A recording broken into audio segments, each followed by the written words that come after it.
안녕하세요. 찰칵찰칵 날씨 담기 이종훈입니다. 가을 여행은 특유의 낭만이 있습니다. 본격적인 여름 휴가철이 북적하고 경쾌한 느낌이었다면 가을엔 고즈넉한 곳을 찾게 되죠. 가만히 생각에 잠기거나 마음이 잔잔해지는 휴식 같은 여행지가 어울립니다. 그리고 또 한 가지, 가을은 산책하기에도 참 좋은 계절입니다. 오늘은 도심 속에 숨어있는 산책 코스를 소개해드릴까 합니다. 함께 이야기 나눌 송소진 작가님 나오셨습니다. 작가님 안녕하세요. 네, 안녕하세요. 네, 잘 지내셨나요? 네, 잘 지냈습니다. 요즘 날씨가 참 많이 추워졌죠? 그렇죠. 네. 저 같은 사람은 날씨가 조금 추워지는 요맘때는 밖에 잘 안 나가고 네. 집에만 이렇게 좀 머물게 되는데 네, 작가님 뭐 겨울 여행 좋아하시나요? 저는 추위를 많이 타서 한겨울에는 여행 잘 못 다니고요. 딱 요맘때 추위가 오기 전에 이제 미리미리 가야겠다 이런 생각에 조금 더 나가게 되더라고요. 근데 요즘 같은 때가 계절을 두 가지 다 느낄 수 있잖아요. 낙엽 떨어지니까 운치 있는 가을도 느낄 수 있고 또 어떤 곳에서는 이렇게 시리게 파란 하늘과 함께 쓸쓸한 겨울 풍경도 사진에 담을 수 있어서 그 어느 때보다 요즘 같은 때가 걷기 여행하기에는 더없이 좋은 계절이 아닌가 싶습니다. 저희가 지금까지는 좀 먼 거리 이제 뭐 부안이나 네. 뭐 이렇게 뭐 또 어디 갔었죠 우리? 좀 야외로 많이 야외, 교외로 좀 장거리 많이 갔었는데 네네, 장거리를 이번 주에는 좀 가까운 도심에서 즐길 수 있는 뭐 무언가를 또 소개해 주신다고 제가 들었는데 어딘가요? 네, 날씨가 추워지니까 이제 사람들이 차라리 따뜻한 해외여행을 계획하지 국내에서는 멀리 가기는 좀 꺼려 하더라고요. 집에서 가까운 곳에서 한 2~3시간 정도 여행하고 빨리 집에 돌아오는 걸 선호하는 편이어서 그래서 오늘은 서울 속에서 서울이 아닌 것처럼 느껴지는 조용한 동네를 소개해드리려고 합니다. 광화문에서 한 10분 정도 버스 타고 들어가면 있는 부암동인데요.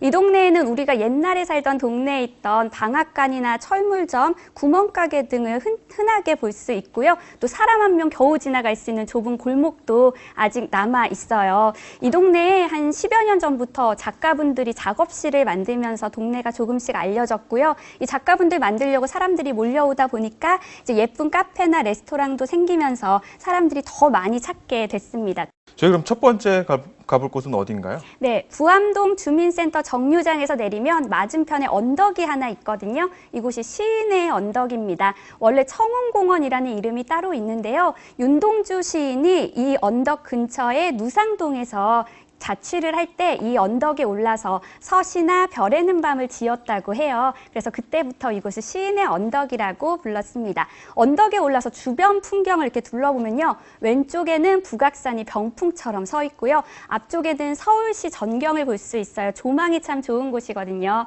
그리고 이곳에는 이렇게 서시가 적혀 있는 시비도 있어요. 이렇게 가을바람 맞으면서 시 한번 읊어보시면은 정말 색다른 추억 만들고 올 수 있을 겁니다. 그리고 이 시인의 언덕 주변에 윤동주 문학관도 있으니까요. 함께 둘러보시고 오시면 좋겠습니다. 그 부암동이 경치도 아름답고 네. 말씀해 주신 것처럼 좀 문학 동네라는 느낌이 많이 드는데 문화생활 즐기기에 참 좋은 곳이라고 제가 들었어요. 네, 맞아요. 뭐, 이곳에 미술관 참 그렇죠? 많거든요. 네, 제가 찾아보니까 뭐 네. 200여 개가 넘는다고. 네, 네. 전 좀 사실 놀랐거든요. 뭐 미술관, 뭐 갤러리 하면 인사동만 생각했는데 네. 부암동 뭐 어느 곳에 가보면 좀 좋을까요? 네, 이곳에 유명한 미술관이 또 알려져 있는 거로는 환기미술관, 자하미술관, 서울미술관 이렇게 있는데요. 그중에 2년 전에 개관한 서울미술관 소개해드릴게요. 이곳은 외관상으로는 전혀 상상하지 못한 공간이 미술관 안에 있습니다. 미술관으로 들어가서 3층으로 가면은 비밀문이 있거든요. 비밀문을 통해서 밖으로 나가면 지금 사진에서 보는 것처럼 조선시대 흥선대원군의 별장인 석파정을 볼 수 있습니다. 이 석파정이요, 원래는 조선 철종과 고종 때의 중심 김은근의 별서 삼계동 정사였어요. 그런데 경치가 너무 아름다워서 흥선대원군이 권력으로 이곳을 빼앗았다고 해요. 그래서 지금 이곳에 가면은 여기 바위에 새겨져 있는 게 삼계동이라는 이 별서의 원래 명칭이거든요. 이 바위도 한번 어디에 있나 찾아보고 오시면 좋을 것 같아요. 이 별서에는 지금 이렇게 안채, 사랑채 같은 살림채와 그리고 그 중국풍의 정자 남아 있고요. 또 지금 보는 것처럼 이 인왕산 자락에 있는데 인왕산이 바위산이에요. 그래서 지금 사진에서처럼 신비한 바위 모습이 그대로 드러나 있습니다. 그런데 이제 이렇게 좋은 곳을 구경하는 데는 관람료를 내야 합니다. 그렇죠. 그렇죠. 서울미술관 관람료가 다른 곳에 비해 조금 저렴한 편은 아니에요. 그 미술관에서 진행하는 전시에 따라서 관람료에 차이가 있는데 한 5,000원에서 7,000원 사이거든요. 관람료 내면은 미술관 전시도 보고 석파전까지 언제든지 볼 수 있는데요. 관람료가 아깝지 않을 정도의 풍경을 눈에 담고 올 수 있으니까요. 석파전 꼭 한번 가보시기 바랍니다. 네, 저도 기대가 좀 되네요. 작가님 설명을 이제 들으면서 사진도 보고 하니까 제가 마치 이렇게 산책하면서 보고 있다는 느낌이 드는데 네. 그 부암동에 드라이브하기에도 좋은 코스가 있다고 제가 들었어요. 네, 소개 좀 있어요. 부탁드릴게요. 네, 부암동에 북악스카이웨이라는 길이 있는데요. 이 북악스카이웨이는 자하문에서 아리랑 고개까지 이르는 10km 구간입니다. 차를 통해 가면 한 30분 정도면 달릴 수 있는데요. 이곳에 올라가면은 서울을 한눈에 담을 수 있습니다. 돌아가면서 서울 전경을 다 볼 수 있기 때문에 이쪽에서는 북한산, 저쪽 보이는 건 북한산이고요. 다른 쪽에서 본다면 한강과 뭐 63빌딩도 보이고 남산도 눈에 담을 수 있거든요. 이렇게 전망이 좋다 보니까 밤에 찾는 분들도 참 많아요.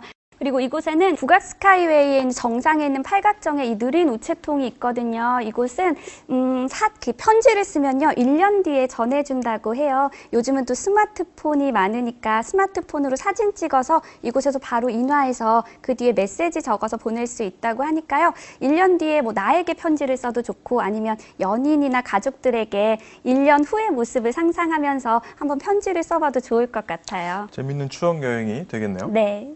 저희가 이제 뭐 산책, 뭐 갤러리, 그리고 또 이제 드라이브 코스까지 확인을 했어요.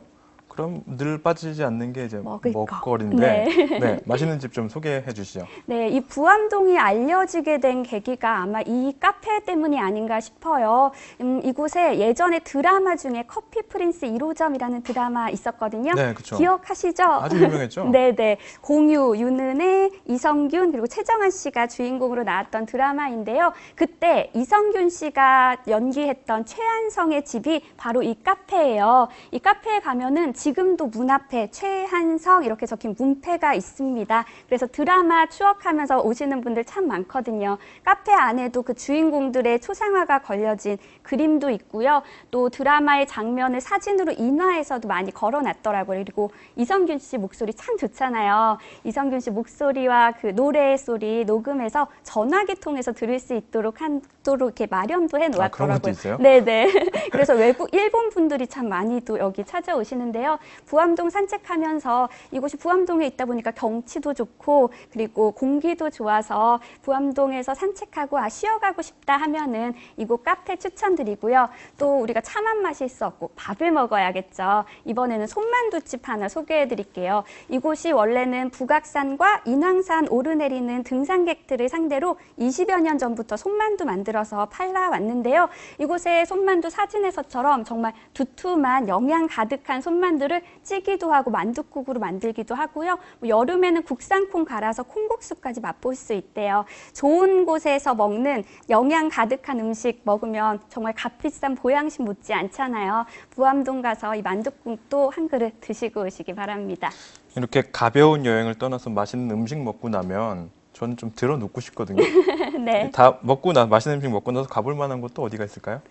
조금 앉아서 쉴 수 있는 그런 곳 소개해 드릴게요. 공기도 참 좋은 곳인데요. 바로 백사실 계곡입니다. 부암동 예쁜 카페들 이렇게 동네들 걷다가 안쪽으로 이정표 따라 들어가면요. 어느 순간부터 숲길이 시작돼요. 정말 여기에 숲길이 있었네 이럴 정도로 정말 숨겨진 곳에 길이 있는데요. 이곳은 맹꽁이와 도롱뇽이 살고 있는 일급수의 물이 흐르는 계곡입니다. 일급수 계곡이 서울에서는 흔치 않잖아요. 이렇게 정말 깨끗한 자연인 이곳은 들어가면은 암석에 백석동천이라고 쓰여진 바위 발견할 수 있거든요. 이 백석동천이라는 뜻은 백석은 흰 돌이라는 뜻으로 이 계곡에 위치한 북악산이 옛날에는 백악산으로 불렸고요. 백악산 주변에 흰 돌이 많았기 때문에 붙여진 이름이라고 해요.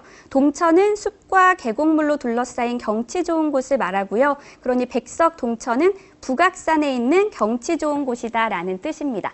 또 맹꽁이와 도롱뇽이 산다 그랬잖아요. 비가 온 다음 날 계곡에 물이 흐르고 있을 때 가면은 맹꽁이 소리 들을 수 있어요. 그러니까 지금 가도 좋고 여름에 가도 좋고 어느 계절이든 뭐 서울 속에서 좀 힐링하고 싶다, 자연 속에서 내 마음을 좀 놓고 싶다 하시면은 이 부암동에 있는 백사실 계곡 둘러보시면 좋을 겁니다. 날씨가 조금 더 추워지기 전에 네. 빨리 가보면 좋을 것 같습니다. 네.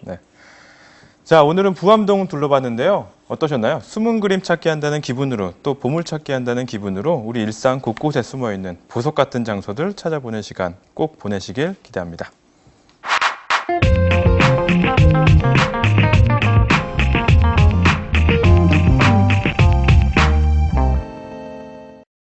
사진 잘 찍을 수 있는 팁을 알려드리는 이종훈의 포토런 시간입니다. 오늘 송소진 작가님과 함께 부암동 산책 코스 돌아봤는데요. 작가님, 좋은 곳 이렇게 소개해 주셨으니까 네. 저도 뭔가 해야 될 것 같은데 이제 산책하시면서 사진 많이 찍으셨을 거 아니에요? 네, 부암동에서? 이제 뭐 어려운 점이나 궁금했던 점 뭐 없으셨나요? 당연히 있었죠. 뭔가요? 디지털 카메라이다 보니까 여러 기능들이 많아서 요리조리 돌려가면서 사진을 찍어보곤 하는데요. 흑백 사진 모드에서 사진을 찍으면 왠지 더 잘 찍은 것처럼 보이더라고요. 그런데 사진 잘 찍는 분들 얘기 들으니까 흑백 사진이 더 어렵다고 하더라고요. 노출도 잘 맞춰야 되고 뭔가가 있다고 하던데 저는 그거 잘 모르겠거든요. 어떻게 하면 흑백 사진을 잘 찍을 수 있을지 알려주세요. 흑백 사진이 사실 좀 있어 보이는 사진이죠. 그냥 네, 찍어만 놔도 이렇게 좀 뭔가 사진이 좋아 보이는데 첫 번째로는 이제 카메라에서 그 약간 분위기 있게 만들 수 있는 그런 촬영 모드가 따로 있어요. 뭐 거친 흑백 사진 모드 이런 몇 가지가 있는데 네. 그런 걸 설정하는 아주 기본적인 방법이 있고 그런데 이제 그런 특별한 기능이 또 없는 카메라가 있잖아요. 네. 그래서 제가 두 가지 정도 설명을 좀 드리겠습니다. 첫 번째로는요. 가급적이면 단순한 화면 구성을 해서 촬영을 하는 게 좋다는 건데요. 네. 먼저 여기 나오는 사진을 보시면은 이게 양평 쪽이었어요. 양평 쪽에 이른 새벽에 아침에 이제 산을 올라가면서 찍은 사진인데 큰 그 넓은 산 전체를 담는 것보다 이렇게 조형적으로 아주 단순한 곳만 끊어서 네. 흑백 사진으로 표현을 한 거죠. 흑백 사진이 가급적 단순할수록 좋은 이유는 컬러 요소가 없기 때문이에요. 컬러가 뭐 이게 만약에 컬러 사진이라고 우리가 생각해 보면 물 한 개 피어오르는 그 흰색이 보일 거고요. 네. 녹색이 보일 거고 또 파란 하늘이 보일 텐데 이런 각각을 맡아주는 요소가 없다 보니까 흑백은 밝고 어둡고만 표현이 되죠. 그래서 가급적 단순한 곳을 포착해서 찍는 게 좋다는 겁니다. 이 사진도 마찬가지예요. 이거는 뭐 같으세요? 뭘까요? 그 제가 촬영 네. 중에 냉동창고에 들어갈 일이 있었는데 아, 네. 그 냉동창고 벽면을 찍은 거예요. 아, 그럼 네. 벽면도 이런 소재가 될 수 있군요. 그렇죠. 우와. 흑백으로 표현해야겠다라고 생각을 했던 게 제 눈앞에 보였던 이 벽면이 아주 단순한 구성을 갖고 있어서 컬러로 보여주는 것보단 흑백일 때 조금 더 효과가 있겠구나라는 생각이 들어서 네. 흑백으로 표현을 해봤습니다. 자, 두 번째 팁은요. 사진 속에 명확한 주인공을 좀 설정하는 겁니다. 네. 우리가 흔히 사진을 찍을 때는 내 눈앞에 보이는 풍경을 그냥 다 보여줘야지, 이 넓은 풍경을 보여줘야지라고 생각을 하는데 그것보다는 내 사진 속에 어떤 소재가 이 사진의 주인공이 될지를 정해서 집중적으로 드러나도록 표현을 해주는 건데요. 네. 이 사진 보시면은 울창한 산 속에 들어가서 가장 굵고 힘 있어 보이는 나무를 제가 찾았어요. 네. 그리고 그 나무가 그 진하게 표현될 수 있도록 의도적으로 역광으로 촬영을 했습니다. 만약에 제가 햇빛을 등지고 찍었다면은 네. 눈앞에 보이는 사진에 표현되는 대부분의 나무가 비슷한 밝기로 표현이 돼서 주인공이 잘 드러나지 않았을 거예요. 맞아요. 네. 네, 이 사진은 보시면요. 초점을 이용해서 주인공을 좀 드러내준 케이스예요. 네. 그 얕은 심도, 조리개값 이용해서요. 가까이 있는 그 소나무를 선명하게 표현을 해주고 뒤에 이제 여러 개 겹쳐 있는 나무들을 흐릿하게 표현해서 이 사진의 주인공은 이겁니다. 이 소재를 먼저 보세요라고 이제 목소리를 내고 있는 거죠. 네. 이렇게 두 가지 정도 팁 기억해 두시면은 좋을 것 같습니다. 네. 네. 제가 사진 이렇게 4장 봤는데 어떠시나요?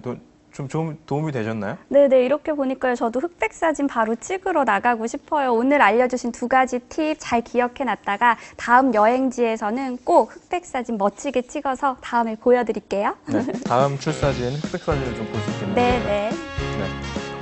오늘 함께 걸어본 부암동, 수수하면서도 독특한 매력이 느껴지죠.